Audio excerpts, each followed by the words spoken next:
There's a substance sitting in a jar of hardware store sand right now that can turn loose dirt into stone. No cement truck, no kiln, no fossil fuel burn to get there.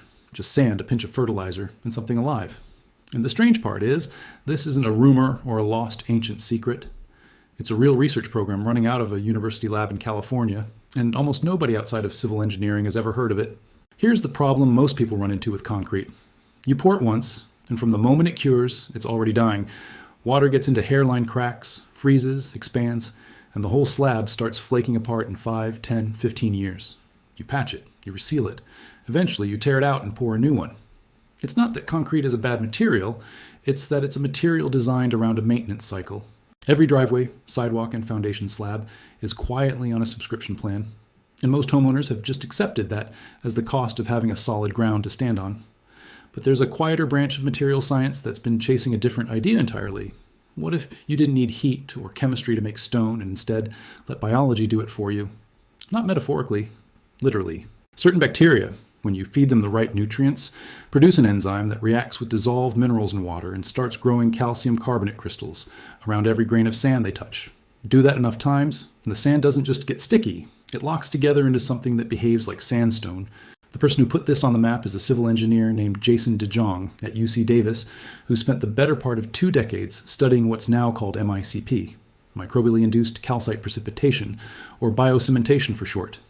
His lab isn't running some backyard experiment. They've built multimeter test columns, treated real soil at field scale, and published results in geotechnical engineering journals for over 15 years. Leon Van Passen, a researcher now at Arizona State University who worked on the same family of techniques, has helped push it further, testing how far this process can go for real-world ground improvement, not just as a lab curiosity.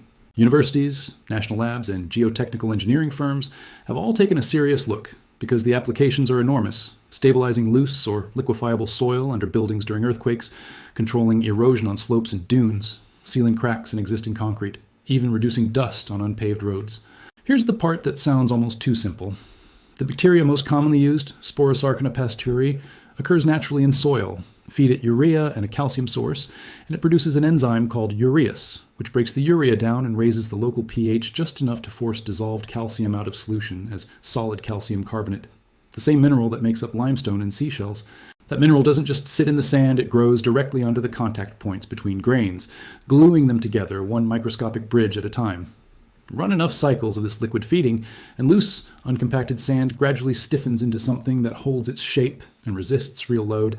In lab conditions, researchers have measured compressive strengths that rival or exceed standard concrete, though the actual number swings wildly depending on grain size, how many treatment cycles are used, and how carefully the process is controlled. This isn't a guaranteed number every time kind of chemistry. It's sensitive, and that sensitivity is exactly why it's still a research subject and not a Home Depot product. So if it's real, and it's been studied for 2 decades, why isn't your neighborhood being rebuilt with it? Not because a shadowy cartel is burying it. The honest answer is less dramatic and, frankly, more interesting. Building codes require materials with decades of standardized, predictable performance data before they can be used for anything load-bearing, like a foundation or a driveway that has to hold a car. Portland cement has that track record. It's been poured, tested, and failure analyzed for over a century so engineers can stamp a design and insurers can underwrite it. Biocementation, for all its promise, still has variable results between batches. An ammonia byproduct that has to be managed, and no long-term data on how it performs after 50 years of freeze-thaw cycles the way concrete does. That's not suppression. That's the actual bar new construction materials have to clear, and MICP hasn't finished clearing it yet for structural use, even though it's already being tested for exactly the kinds of infrastructure applications DeJong's lab focuses on, like earthquake-resistant ground improvement.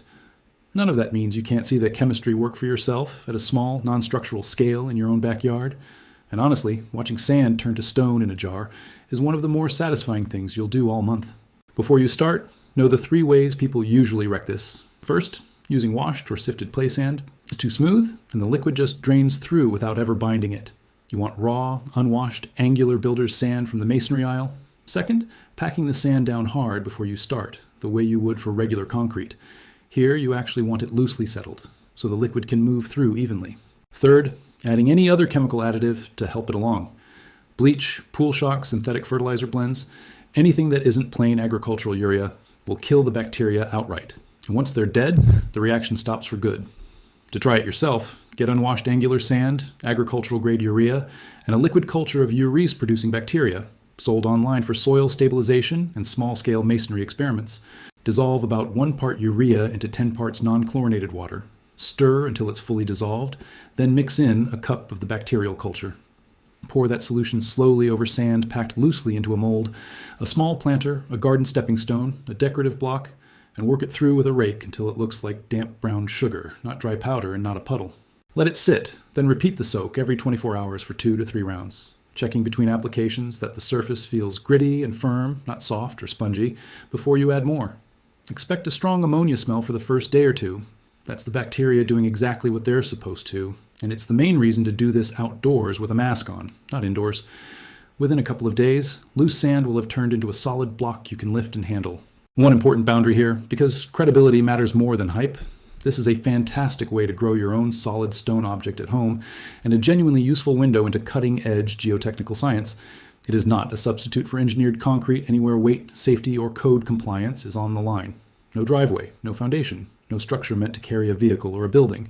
Keep it to planters, garden edging, small decorative blocks, or pure curiosity, and it's a safe, low-cost way to watch real materials, science happen in a jar on your patio.